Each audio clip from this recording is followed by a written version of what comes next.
Saturday morning for where I am in the world. I hope you're all doing well. So, in this live stream chat, we're just going to hang out. And I can't believe it's the weekend, number one. And number two, this is probably going to be the last you hear from me until the new year. I might be able to knock out some hobbying and work on what I'm trying to do, which is this Jerrion's delegation unit or box, but I'm probably not going to be able to hang out with you guys again before 2024. We are heading to the Bay Area to visit family, the in-laws, celebrate the New Year and Christmas time, and we're not gonna have the freedom and the luxury of a space where I can do a live stream without my mother-in-law having conniptions. So we'll hang out here. We'll do the last one of the year. We'll celebrate together. We'll have a good time before I call the end of the year for Warboss Taste Studios. What a year it's been! It really flew by quickly. A lot of big things happened in my life, and I'm just really excited to be working on these models with you guys. Hey, how's it going, Lynx Lord? Welcome to the stream.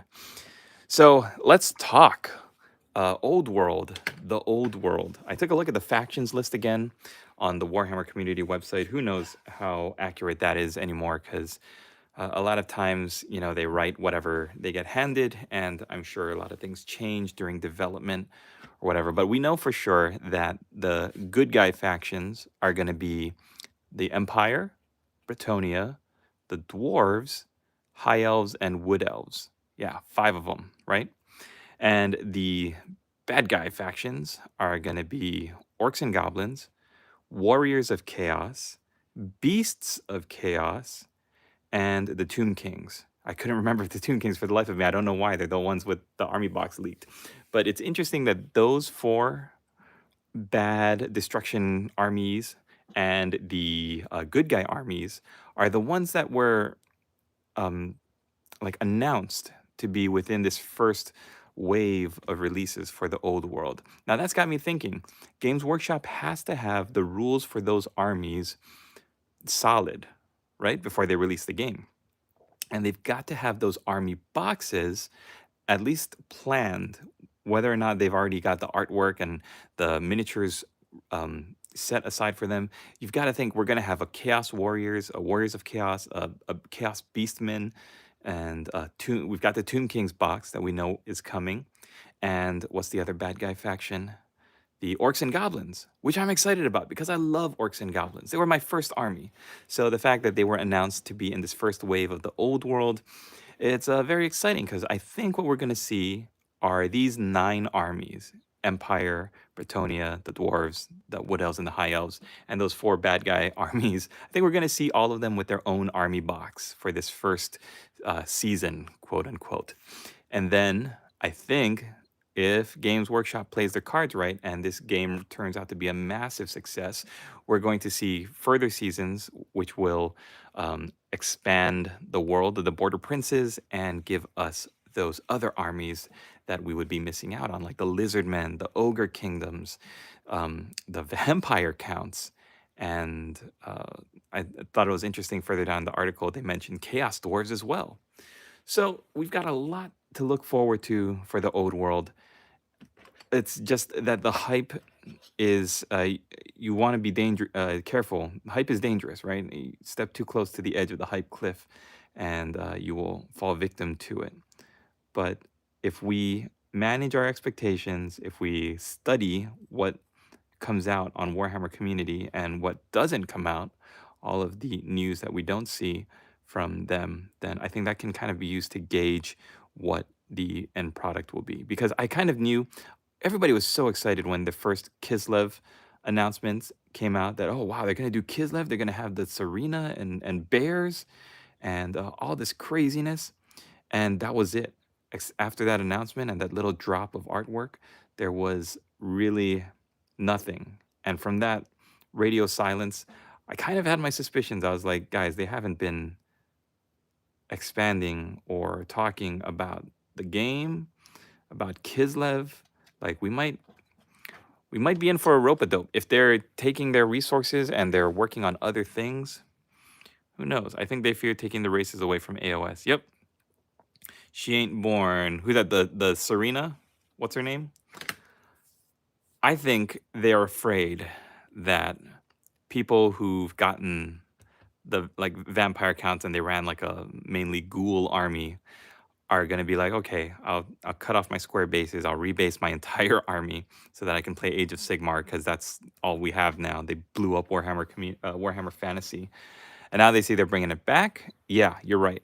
I think a lot of the armies that they're focusing on are armies that they either neglected or they completely just exploded. They just yeeted those armies like Bretonia and Tomb Kings, right? And then Orcs and Goblins, I think, is an interesting case because they're so iconic to the Warhammer brand that they have to have them as a bad guy race, as well as the Warriors of Chaos. I think they had to pick and choose which of the races that they would bring back.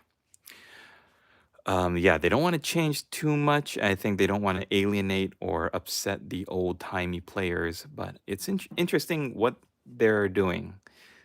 Wood elves, high elves, except for being, you know, almost afterthoughts in the cities of Sigmar, they don't really have anything new or, yeah, they don't have any releases. They've just been in stasis. So I think they're trying to get people to dust off those old models and to look into buying new ones if they missed it the first time around. But again, I mentioned this last night. It's a thing that really irks me that Games Workshop hasn't not even doing new packaging. Like they could have done those white boxes. You know what I'm saying? Those Citadel Miniatures white boxes with the plastic thing inside, like, oh, Bretonian Trebuchet, or those old metal models like here, the Grail Relique, or a squad of Ostroyans, like a white box with this plastic thing inside, and just put in, or a white box with the sprues for like Spider Riders, or a unit of Orc Boys, or Empire Militia, or Empire State Troopers. I think they could have made so much money. I meant they changed too much in AOS. Like the elves have little to do with elves, or yep, I know, and they have the same models, but they don't really have anything to do with the old lore, the old factions, right? Yeah, the dwarves that live in the cities of Sigmar, right? They have little to do with the mountains and what makes dwarves just so characterful and iconic. In the IP especially, like I know a lot of it is taken from Tolkien, but I think Games Workshop did a lot of really, really amazing stuff. All right, so my hope for the new year is that Old World comes out pretty soon, and that it will have more releases than just the Bretonians and the Tomb Kings to come out with. Like I hope they have for those 9 factions. I hope they've got the core units, maybe a couple of general units that they're exhuming and bringing back from the dead. And I hope they have them up on the web store so that people can start collecting them with the new bases. Oh, speaking of which, if you are interested in Warhammer the Old World and you don't know where to get any 25mm bases, they're so pesky and hard to find, I have a link to an Amazon affiliate that sells these packs of 100 bases. And hopefully I've remembered to put them in the description. If I haven't, then you can find them in one of my other videos. I absolutely love them. I'm actually going to be using these with my dwarves.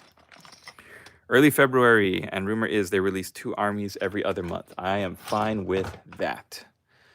So before we get on to the Flesh Eater Courts, I do want to take a look at these couple of sprues that I was gifted. Oh man, Battle for Skull Pass was such a definitive part of my life. Like growing up, getting this box and painting through these. After the last army box, like starter box that I had bought, was I think 6th edition, with the goblins and the high elves, where all of the big war machines were just like cardboard cutouts. Grom the Paunch on a chariot, except he was like a little cardboard cutout. You didn't move him across the field like a little just like a little cardboard piece on a stand instead of the actual model. So for you, Lynx Lord, let's build up some miners. Let's throw them onto these plastic bases. Oh, jeez. I think you've got a lot of people who are old-timey longbeards like us who have a dwarf army. And I know I came to the dwarf army pretty late in my career as a hobbyist, but once I remember, like, yeah, getting Battle for Skull Pass, I was like, oh man, night goblins, yeah, night goblins, orcs and goblins, greenskins. It wasn't until after I started collecting like Empire, and I think I had like one other army maybe for Warhammer Fantasy, when I was like, oh, I did a commission for one of my friends in the area who wanted me to paint up some old metal miners, like out of print, really, really old. And I loved painting them so much with the candles on their helmets and like using pickaxes as weapons. That is such a Dowie thing.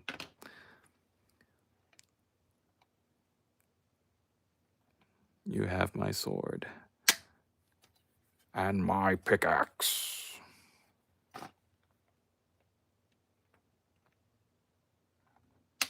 I think the miner box. Oh yeah, I think I would definitely buy. Oh, am I cutting the right direction? I would definitely buy a box of miners if they came. That sounds wrong.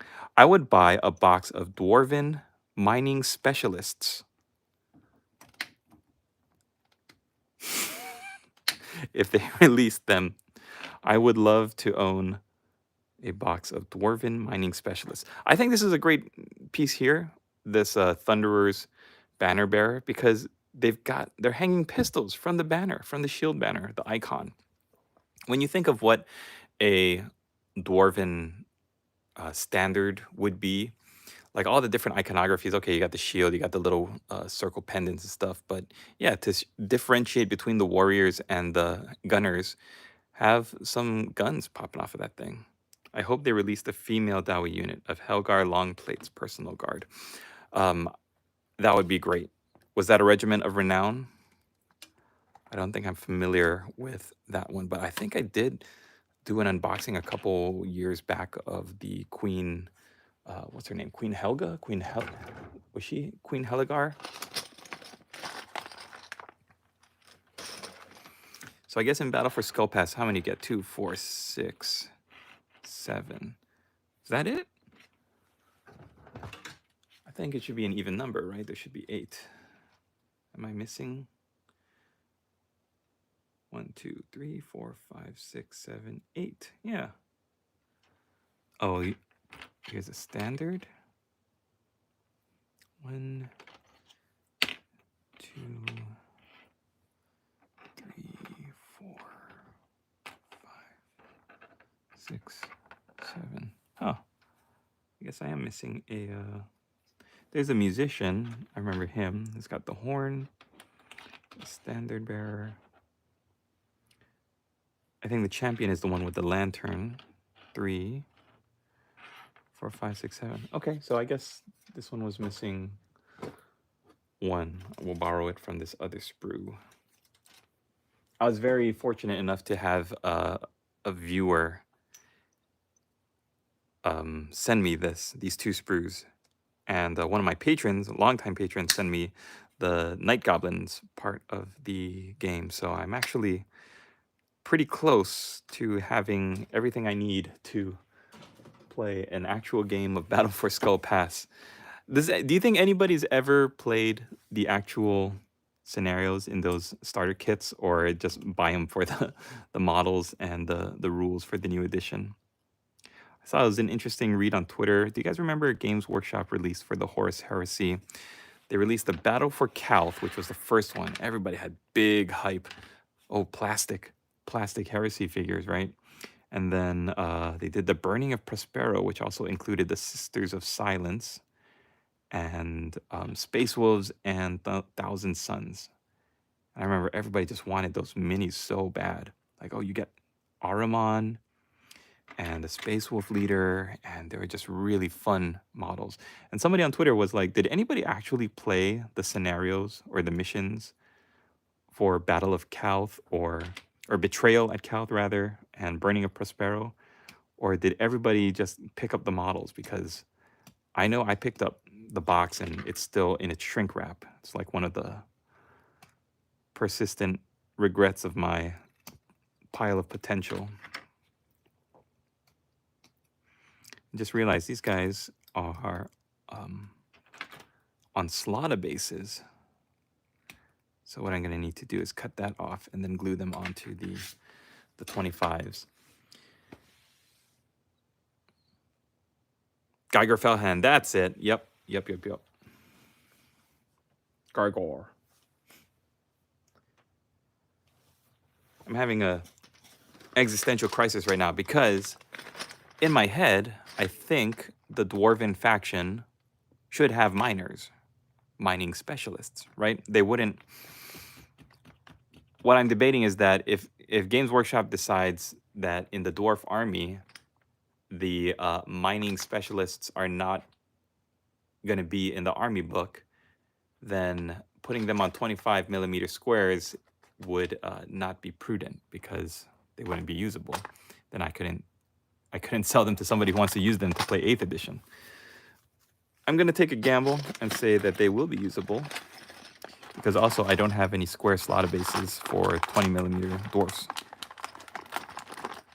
Wolves are your 40k and 30k. Oh, okay, cool. Do you have the Santa Claus on his sled with the wolves pulling him?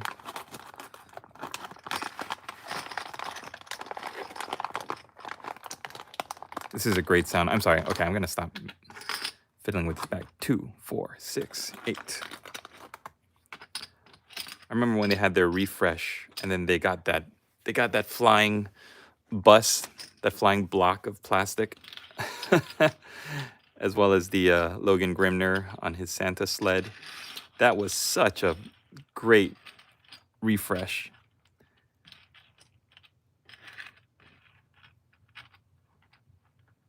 Those models were just really nice.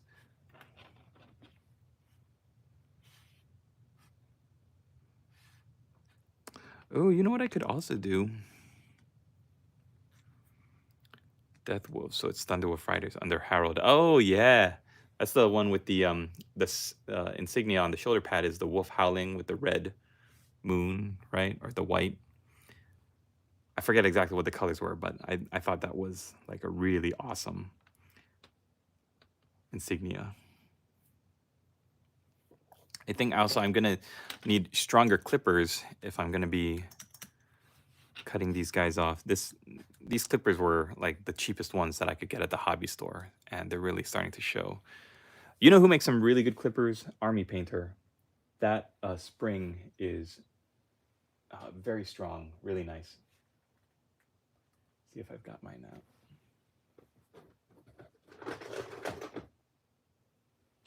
Well, Citadel. Ooh, the actual Games Workshop clippers. I probably paid more than I should have for this. The wolf that eats the sun, yeah. All right, let's see how it does.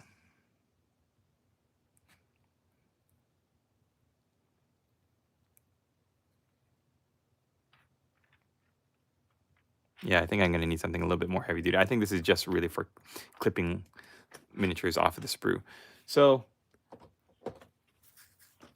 I'm not gonna dig into these tabs with my hobby knife. That would be ridiculous. All right, what we could do is take a look at these miners, these mining specialists, and just look at the design. I think they're really great. Again, iconic old school Games Workshop dwarven sculpts with the candles on their heads. They're all holding pickaxes, but they look, the thing I like about these pickaxes is they look like weapons. The handles are not just cheap, dinky wood. They look like they're sculpted and they've got different planes on them. Now, I do remember thinking, he's got a little Charlie Chaplin mustache. I remember thinking when I was painting these, and when I was painting, I believe I bought a dwarf battalion at one point. Yeah, I did a project on it, dwarf project. I remember thinking that the bodies of the dwarf warriors made it look almost like they had chainmail dresses. It didn't look like they had pants either. They just had boots, and they were wearing long chainmail dresses. And that made me very sad because in my brain, I started to see that everywhere in all of the sculpts, not just the miners and the thunderers, but like just the regular warriors and the crew for the cannons and the war machines. All of the plastic miniatures had this chainmail coat with a border and what looked like a belt, and then boots sticking out the bottom of it. So that's a design that I wish they could have gotten away from sooner. But they did, kind of, while still paying homage to it. I like the champion holding up the lantern there. And oh, look, he's got like a little key ring thing. These guys are, you can actually see that they've got legs, and they're not wearing boots. Their bodies are elevated, so they're not just sitting, and it looks really good. I like how these guys are so like armored up and covered in armor, but their arms are still away from their bodies, so they don't look like they're squatting on their boots, and they don't look compact like little balls. Their arms they've got some space, some distance, and they look way better. Their armor looks great too. Instead of just chainmail with a border, you could tell that this is a cloak of armor over the chainmail, and the cloak has, or the coat has embroidery on it. It just looks terrific. Whoosh, whoosh. Raising temps and praising imps, God bless. Saw this great meme of a sister of battle with a heavy flamer, and they gave her like a white mullet and some 80s like reflective sunglasses. Terrific. I noticed this when I was cutting this from the frame. Oh, I have the army painter clippers and flathead. Dowie don't make shoddy tools. Makes sense for long chainmails for the poor Dowie to use it. Yeah. I love how this has steampunk elements to it with the gears turning. It's kind of a little precursor to the Caradron overlords that would descend from these guys. Another thing I don't understand about in Age of Sigmar, instead of just porting over the dwarves in some fashion, they started with the Fire Slayers, right? Or the Fear Slayers.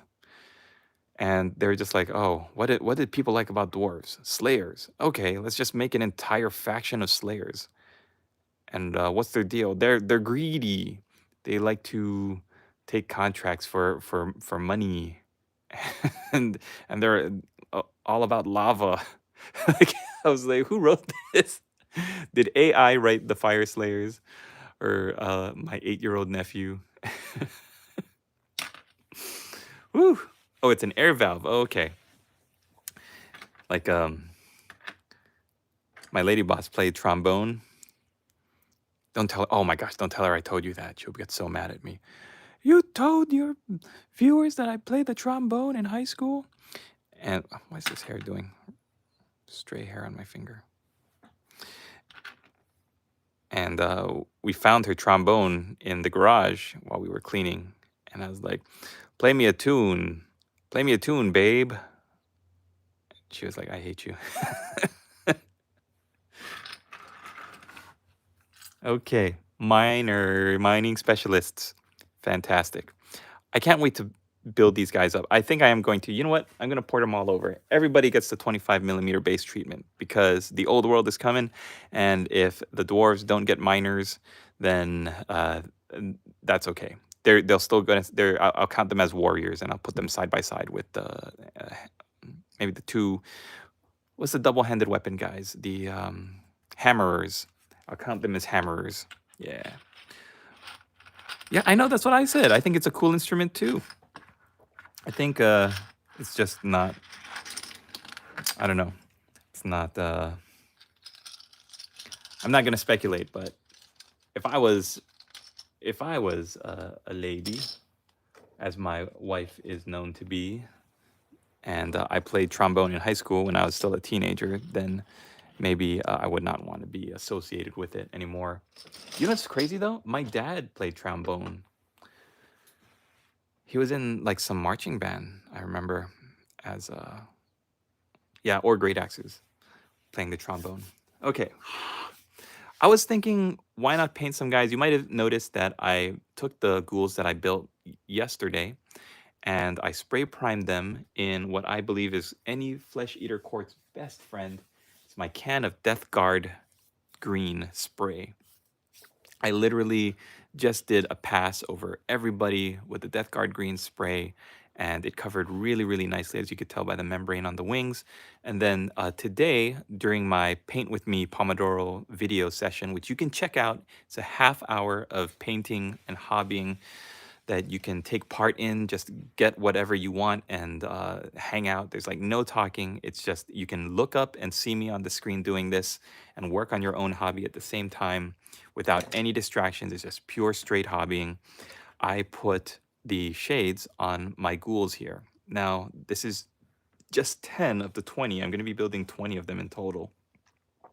But I found that mixing it up is a lot of fun. It's going to help me to not only differentiate them on the field, but just gives them a little bit of character and a little bit of individuality. They're not all going to be looking the same, because now, instead of just being mindless horde of brainless flesh eaters, these are actually deluded individuals, cannibals that think they're lords and ladies according to the fiction, right? They think they're not monsters, but actually great, noble lords and ladies. So I would like them to have individual looking models as much as possible. So their skin tones are going to be a little bit different from each other. I will watch it over the holidays when you got more time to hobby. Yeah, so I thought the last time I did it, I did a 1 hour hobby video. And it's literally just me clipping pieces together and gluing together these ghouls for an hour, 50 minutes rather. And it's a Pomodoro sequence where you have 50 minutes to grind and focus on what you've got right in front of you. Just knock out all other distractions. Just choose something like a project or a miniature or something and just work on that miniature for 50 minutes. Just see how far you can get. And you find yourself going into the flow state, usually the second or third time you restart the sequence. But 3 hours of hobbying is not a luxury that a lot of people have. So I've also filmed that half hour Pomodoro sequence where it's 25 minutes of pure grinding and painting. Just no talking, no distractions, no thinking about your phone or looking at, like for me, like looking at the chat log. It's just me honing in and focusing, and then you can watch the progress as I put all of the shades down and I started to work on all of the blacking out the basic colors for this guy here. 25 minutes on, 5 minutes off. You repeat that as often as, or as many times in a row as you can, and you'll find yourself entering that elusive flow state that we all want to be a part of, that we all want to tap into, because once you get into that flow state, that's when you do your fastest, best work. When your brain is not also thinking about, oh, what we're gonna have for lunch later, or what are these bills I gotta pay. If your brain is only focused on what you're working on, then the time is gonna fly, but you're also gonna be moving fast. And that's what I find as well. Um, so give it a try. Pomodoro sequence. You can find those study with me videos online, or I'm going to be pumping out a bunch more of these hobby with me videos where you can see the start to finish. I'm going to tell you at the beginning, okay, this is what I'm going to be working on, painting up some ghouls, and you can see the progress. You could chart it. I think it's much more interesting than doing like a study with me video or throwing one of those on in the background, because you're actually seeing me hobby. what else do I want to talk about? There's one more thing I want to talk about. It's this uh, Jerrion's Delegation. These are the old, what would you say, Lynx Lord? 90s ghouls, flesh ghouls, 2000, early 2000s. No, I think late 90s, early 2000s, right? When these guys came out. I remember the old metal sculpts for the ghouls. They were very hideous, and not in a good way. They were ugly. And when these came out, they were so easy to put together, which you could see in, I did a video review on them. You got legs, you got torsos, you got heads, and you got arms. And the arms on the sprue are paired together really nicely. So you got a right arm and a left arm pretty adjacent to each other. These new ghoul miniatures are a lot more, they've got a lot more going on. For one thing, you can choose to build them with double-handed weapons or with a sword, which I think is absolutely hilarious. Like ghouls with weapons, when all I'm used to seeing them with are just running around with their claws or hunks of bone. I think it's great. But yeah, I was taking a look at this sprue, and the difference between this sprue and the old ghoul frames. One thing I've noticed, if you look at the old zombie frame, I think the zombie frame is a huge perpetrator of this. That Games Workshop used to create frames with a lot of space between the pieces. There is a lot of dead space. Fantastic game.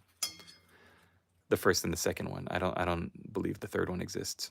But there was all this space on this frame, on the sprue. Like look at this. Look at all this space right here. Nowadays, if you look at the Cities of Sigmar sprue or this guy, like look at all of this. What is all this? It is madness. It makes me feel like I'm in the Flesh Eater courts.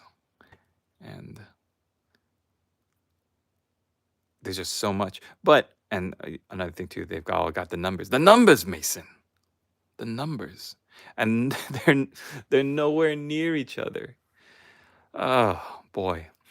Like 90, 94, 86, 9, 11, 6, 91. They don't make sense. They don't make sense. Old school simplicity, beautiful. Legs, torso, arms, heads. This is, yeah, they've evolved as a society. They've discovered numbers. And I don't know, the detail on them is fantastic though. Like I said, the fact that they've got these double-handed weapons, and the weapons just look wretched and corroded. Even the swords just look like they're not good. And also, some of them have the bodies connected to the legs or the lower halves, but then you still got to find the other leg that connects to them. So again, you're relying on the number system, which I found looking at the instructions. I think my favorite part of this kit is the leader here with the head of his victim on top of his helmet. That is great. I do think the heads are a lot nicer. They look really, really nice. They look like vampires. They look like feral wild beasts, and they don't all look identical. Like this guy's got a little chunk action going on. You guys. They like the sculpts on the faces are really, really well done. I'm gonna be doing videos on actually like looking at these sprues in more depth and detail, and then that should be coming out soon. It's been almost 20 years between. I know. Like the zombies, like the new zombie kit is so much better than the old ones. But yeah, the old Games Workshop style was torso, legs, arms, and head. Backpack for Space Marines. It's interesting to see how they're evolving.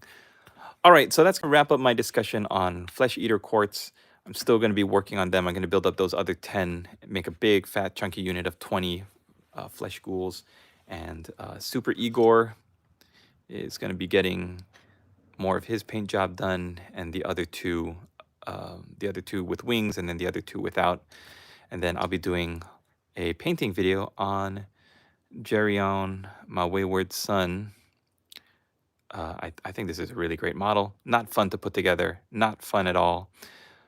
Very frustrating model to put together. But now that it's all matched up and lined up, and the glue's dried, and it's primed and ready to go, I'm really pleased with it. So if you'd like to pick up a box of Jerrion's Delegation, then click the link down below. It'll take you to an Amazon affiliate link. If you would like to get the Army box set and save $40, more than $40, if I had used my own Amazon affiliate link like a smart little boy and not been so impatient to go out and pick it up so I could have it in my grubby little hands the day it came out, then I would have saved 40 bucks. So save some money. Click the link down below in the description. If you're not in America, which I'm assuming most of you who are watching this live are not, because at Eastern Standard Time, it's like 3 o'clock in the morning here, you will be redirected to hopefully a vendor that sells you a comparable priced product. But yeah, the Flesh Eater Quartz Army set, the Army box is beautiful. The models are great. I can't wait to get the Ushoran model and this guy. Yeah, oh man, what a great looking model that is. Hey boss, hey boss. Boss. What? Hello. And then this guy too, with the guts on his head for the big powdery judge's wig. Like, that is good stuff. Great. So yeah, click the links down below in the description. Check out the Amazon listing and find something hopefully cheaper if you're thinking about picking up some Flesh Eater Quartz models, or building up a force or adding to one that you already have. It'll be a lot of fun. And the last thing I want to go into in this live stream with you all is one of the models that I unboxed last night from the Artel W haul was a Mekkanik for the Ork faction. And I was so happy to go and find the instructions for it online. If you click the link in the description to the Artel website where the Mekkanik is listed, you can scroll through the images and find the build instructions. And I talk about, if this is going to sound like I'm repeating myself, if you've heard or seen the Mekkanik unboxing and like review video that I just uploaded. But this is my contender for miniature of the year. And I don't even think it was released in 2023. I don't know when Artel released it, but my favorite miniature of the year might just be this Mekkanik. And not even taking his little buddies along. We'll take a look at them first because they're interesting in their own right. But what a creative sculpt and design and vision for what a Mekkanik in an Ork army should be. The first thing I want to talk about is this guy. I love how he's hunched over holding this heavy coil of wire. He's got this giant wrench, which I need to clean up there at the ends. Got a little bit of flash right there if you didn't see. And he's holding a screw in his right hand, and he's just downtrodden. He looks like he's not having a good time. I think it's just hilarious that his backpack is a big coil of wire.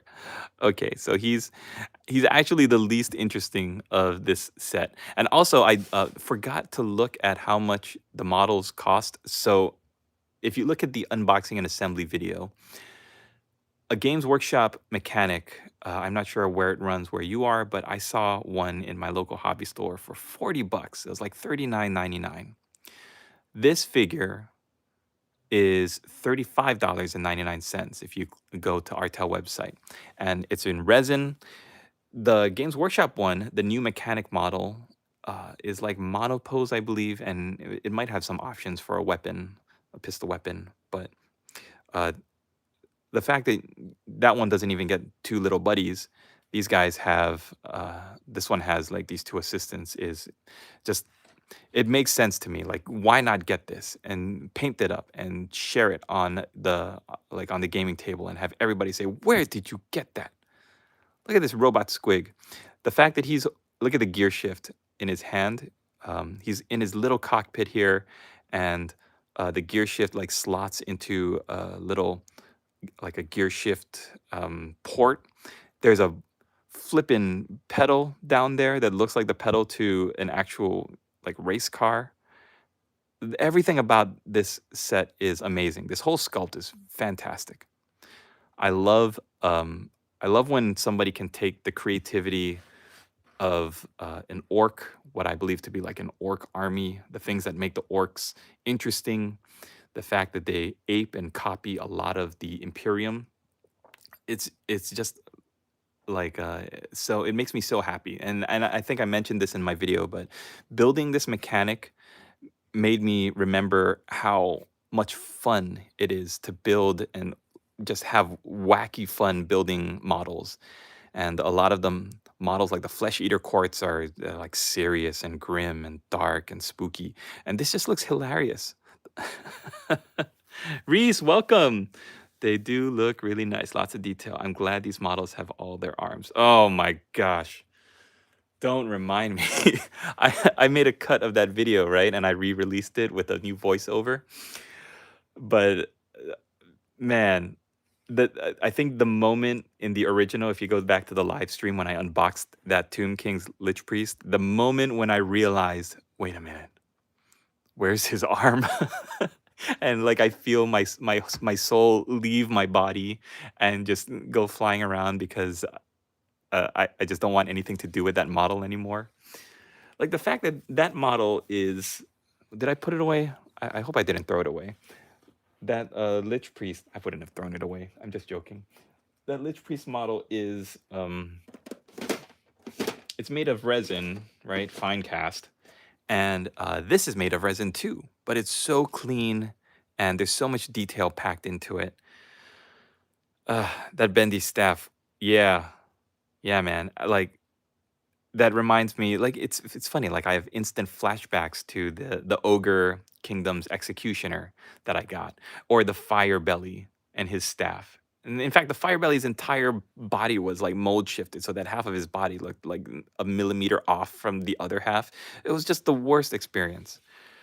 Now, the fact that if you wanted to, you could just call Games Workshop and say, "Hey, you guys messed up," and they would send you a brand new model for free. Like that's pretty nice. And I think I heard there's a rumor of somebody who did it like 3 or 4 times, and he got like 4 fire bellies because every time something was bad. And I think the last time Games Workshop had like called him on it and said, "Hey, you can't be getting bad models every single time." And he said, "No, I've got proof." And then he sent them pictures like, "This is the first fire belly. Look at all these like bad mold shifts and air bubbles like on his face." And then the second and third, like he took pictures of every single one and he dated them. And he like, "Oh, okay, you got 4 fire bellies." Like they lost on that one customer alone, they lost over $100. And if you figure that anybody could call or write to Games Workshop and say like, "Yeah, this Finecast stuff, it stinks," and get a brand new, like a wholly refunded model, I think that's not good business. That's probably why they shut the whole project down. But anyway, going back to Artel W, there were some little bits of flash that I needed to clean off. A lot of them were like on the appendages, like the arms and the legs, where they were just on the connecting points, like at the shoulder. You'd have to cut off a bit of flash to let it fit into this the joint.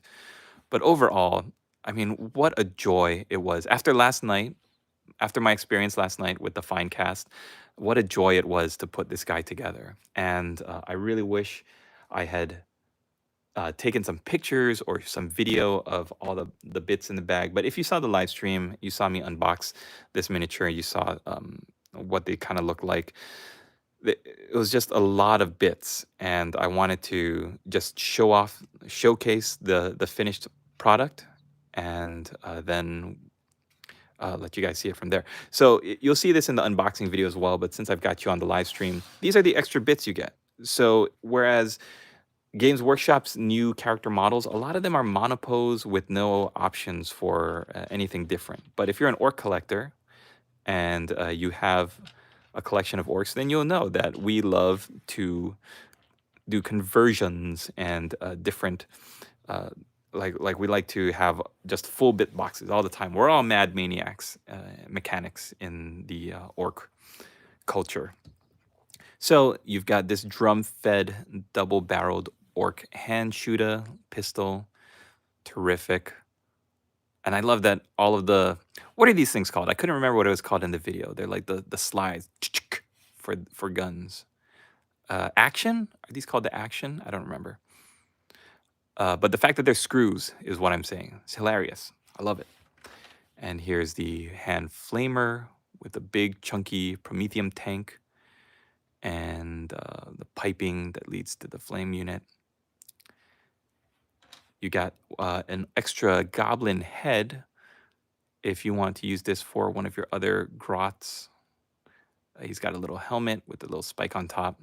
It's okay, but honestly, I think this guy with his little Newsies hat is way cuter. And then you've got the Power Claw here, which you can either dress up with a standard like grabber attachment here. Looks like a grabber arm. Or the ever popular buzzsaw.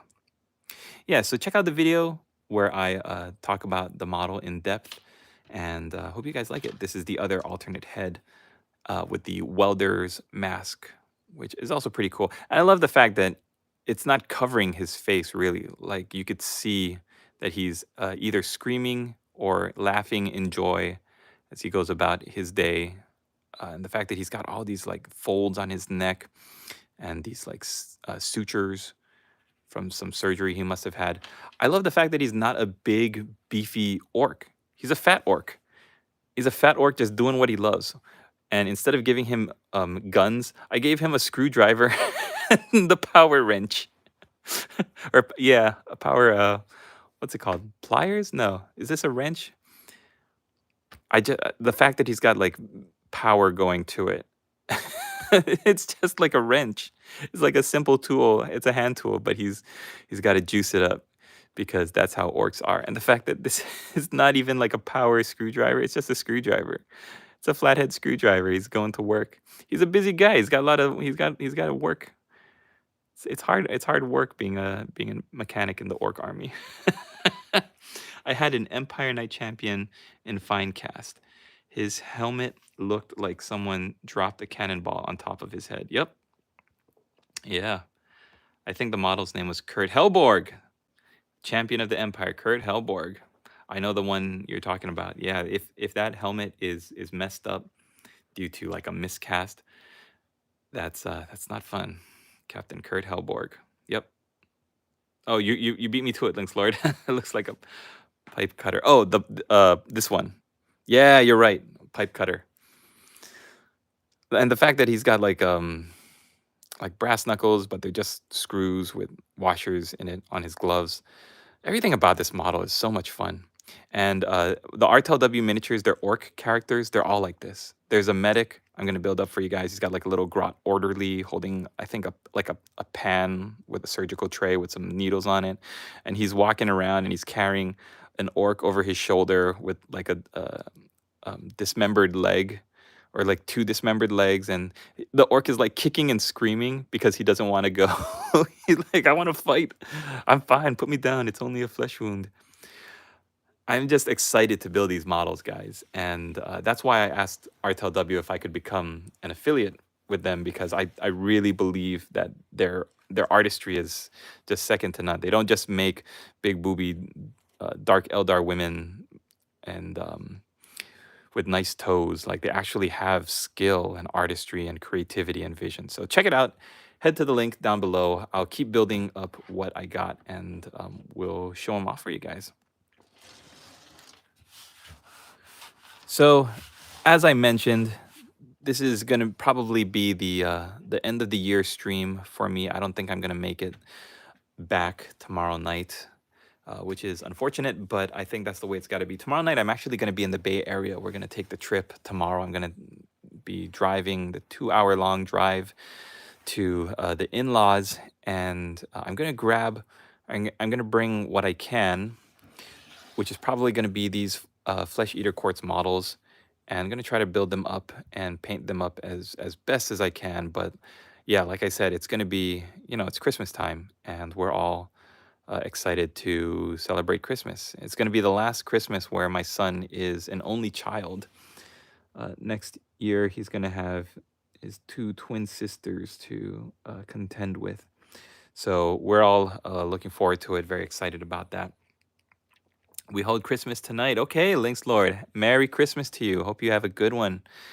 Um, Hope you get everything you want. I actually was thinking, is there anything that I want? But I'm looking around at my pile of potential everywhere.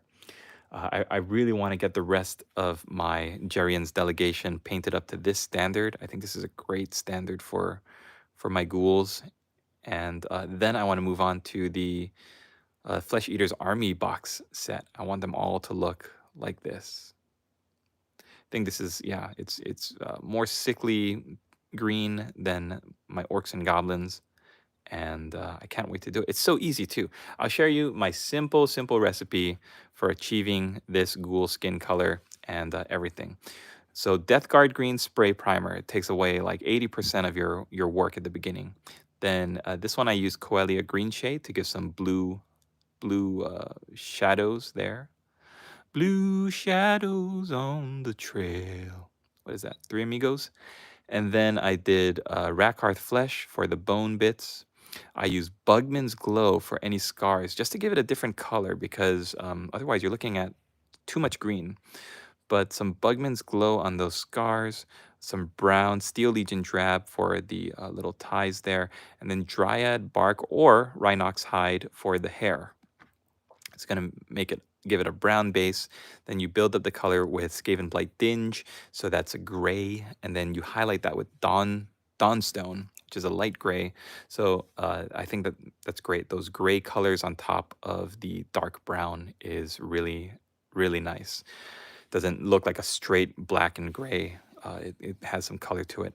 And then after you shadow or use your shades, highlight back up with either Death Guard green or Death Forest green, whatever you have on hand, the skin color. And then use, Agrax Earthshade for the bone, build it back up, use Wraithbone, add some Pallid Witch Flesh or some white, any kind of color of white, and then use Averland Sunset for the eyeballs. But also, these Bugman Glow scars use this new color that I've never heard of before, that I only started using for these guys, and I'm really pleased with how they turned out. It is called Berserker Bloodshade. It's a darker red than Carroburg Crimson, and it gives a really nice effect. So I also dipped a little bit of that into this guy's ears as well as his eye sockets, because I really wanted him to look like the artwork here. A lot of extra red tones in the mouth and the eyes and the ears. And that is it. That's my simple ghoul recipe. It's one that I can use to batch paint. As you can see, I've already batch painted going through the shadows or the shades application. And now I'm going to be working back up. I use those same colors on this guy. You can see, very simple recipe, but very, very effective. And he's going to look great. I'm thinking of doing a graveyard. I think having to do like a graveyard basing color scheme or basing effect. And so I'm thinking like a gray or black with highlighted up gray, and then doing some dead leaves as well as some rocks. I don't know. I want it to look different than the standard brown bases. I want them to stand out and look a little bit creepy, because these are some creepy models. Have a nice holiday too. Lots of dried blood on that mug. Oh yeah, oh yeah.